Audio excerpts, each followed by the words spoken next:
Get out of this hospital before I call security. Ma, please. I just want to see Tobi. Stop pretending. I've known what you are from the very beginning. Gold digger. Stay away from my son. I'm not leaving because I'm guilty. Then why are you leaving? Because you're grieving. Get out! Gold digger. 6 months earlier, nobody in Adeyemi's household wanted to hear Amaka's voice. Since Chief Adeyemi's death 2 years passed, his wife, Mrs. Folake Adeyemi, had taken full control of the family's shipping empire and full control of her children's lives along with it. Her eldest daughter, Bisi, backed every decision their mother made without question. Her younger son, Dapo, almost stayed out of it, too busy enjoying the family's wealth to argue. So when Tobi, the second son, started seeing a tailor's daughter from Yaba, his mother didn't need anyone's permission to despise it. That girl is calculating, Mrs. Adeyemi told Bisi over dinner, swilling her wine. She sees money and she sees an opportunity. Mark my words. Bisi nodded along, though she had never actually spoken to Amaka. None of them had, really. They had simply decided who she was before she ever opened her mouth. Amaka, for her part, had no interest in being studied or approved of. She turned down Tobi's first marriage proposal outright. "I don't want your money, Tobi," she said, pushing the ring box back into his palm. "I want to know you and your family more before we talk about marriage." He laughed it off then, certain nothing could shake what they had.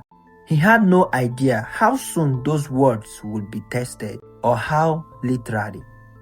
Mrs. Adeyemi had already chosen someone else for her son, Bianca Eziuche, daughter of an old business associate, a woman whose beauty seemed to walk into a room before she did. Bianca had a way of making people feel chosen. A slow smile, a hand resting briefly on your arm, a compliment delivered just before she needed something from you. Men adore her, women envied her. Almost nobody saw past her. She has confidence, Mrs. Adeyemi said approvingly. She understands what it means to carry a household name. What Mrs. Adeyemi didn't know, what nobody in that house suspected, was that Bianca had spent the last 4 months having quiet, candlelit dinners with executives from Mawa Logistics, the rival company circling the Adeyemi shipping business like a vulture waiting for the right moment. Bianca was patient. She let Mrs. Adeyemi fall in love with the idea of her first. The real work could wait. Then, on an otherwise ordinary Tuesday, Tobi collapsed at his office in Victoria Island. By the time the ambulance reached Reddington Hospital, the left side of his body had gone numb, his speech slurring into fragments. The doctor's words landed like a blow. Stroke. He survived, but he woke up 2 days later, unable to recognize most of his own family. His mother's face meant nothing to him. Bisi's voice settled him like a stranger's. But somehow, impossibly, he kept whispering one name. "Where is Amaka? I want Amaka." Mrs. Adeyemi's jaw tightened every time he said it. In her mind, the decision had already been made. Bianca belongs in this family. The tailor's daughter did not and will never. She instructed the hospital staff directly. Amaka was not on the visitor list. Not now, not ever. For 9 days, Amaka wasn't allowed past the reception desk. She didn't argue with securities. She didn't cause a scene. She came anyway, every evening after closing her tailoring store, and simply sat in the waiting room until visiting hours ended. Bianca, meanwhile, visited often, always perfectly dressed, always carrying flowers, always calling Mrs. Adeyemi mommy with practiced warmth that never quite reached her eyes. She's been a comfort, Mrs. Adeyemi told a neighbor. A real daughter to me already.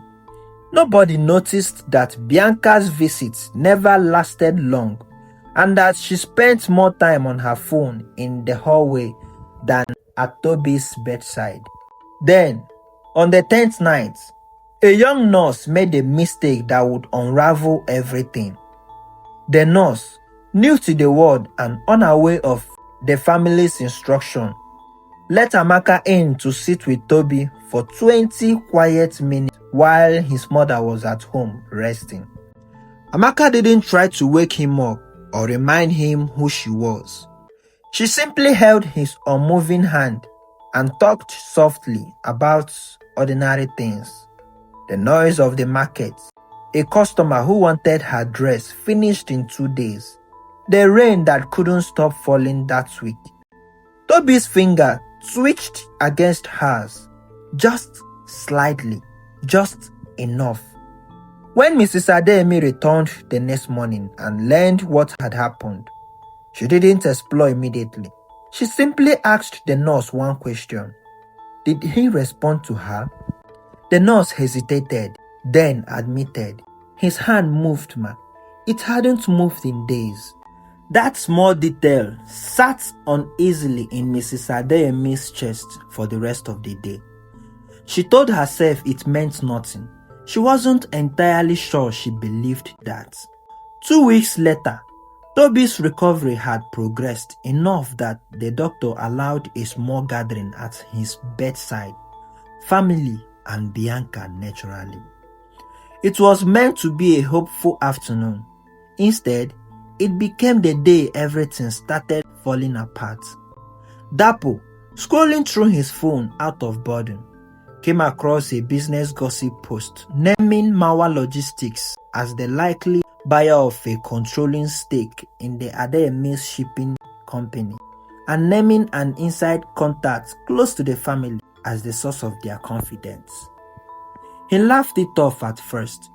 Then he noticed the comment tagging a familiar face in an old photo from a Mawa Logistics dinner. Bianca, laughing beside their company's biggest rival, in a dress nobody in the family remembered her wearing to any Adeyemi event. He said nothing that day, but he started watching closely. 3 days later, the family's auditor flagged something disturbing: internal shipping routes and client pricing details that had somehow reached Mawa Logistics months before any public announcement, giving them just enough advantage to undercut 2 major contracts. The access logs traced back to a guest device used repeatedly in the company's boardroom, a device registered under Bianca's name. When confronted, Bianca didn't even try to deny it gratefully. "You think loyalty pays someone's bills?" she said coldly, already reaching for her car keys. "I did what made sense for me. You have luck you discovered it on time." She turned and left the room. Mrs. Adeyemi stood frozen in her own living room. The daughter-in-law she had handpicked, revealing herself as something far worse than anything she had ever accused Amaka of being. That night, she sat alone in her study room. Mrs. Adeyemi finally let herself ask the question she had been avoiding for weeks. If the respectable one had betrayed them so completely, what exactly had the teller's daughter done wrong, besides exist quietly without asking for anything? She thought about the twitching hand, the 9 nights in a waiting room with no reward, the complete absence of demands, accusations, or public complaints from a woman she had humiliated for more than once. The next afternoon, she found Amaka at her tailoring store in Yaba, hunched over a sewing machine, finishing a hem for someone else's wedding. "I owe you an apology," Mrs. Adeyemi said, the words unfamiliar in her mouth.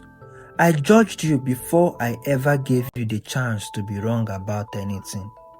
Amaka looked up slowly, surprised but guarded.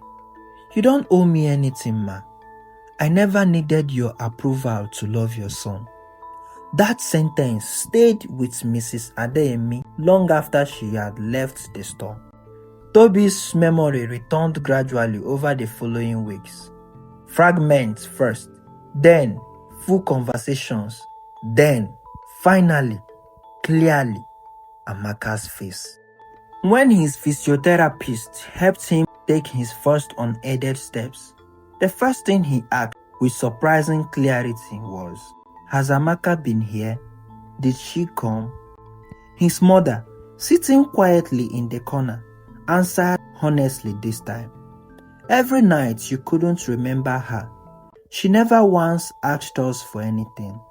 Tobi closed his eyes, observing that something settling in his chest that felt a lot like certainty. At their wedding, 8 months later, held under string lights in a garden in Lekki, Mrs. Adeyemi stood to give a toast, her voice catching halfway through. "I call this woman a gold digger," she said. "She dug nothing from this family. She gave her evenings, her patience and her dignity to a man who couldn't even remember her name and asked for nothing back." Bisi, standing beside her mother, finally extended a hand to Amaka, the first real gesture of acceptance in over a year. Tobi held Amaka's hand the way he had years before, when she had pushed back his ring box and asked him to prove himself first. This time, there was nothing left to prove, only everything to be grateful for. Sometimes, the people we judge fastest are the ones quietly choosing us long before we ever notice. So, before you call someone selfish, ask yourself what they have given when they had nothing to gain. And before you trust someone because they look so perfect, remember that the loudest love is not always the realest one. Who is the Amaka in your life that you almost misjudged? Tell me in the comment section and subscribe for more stories like this one.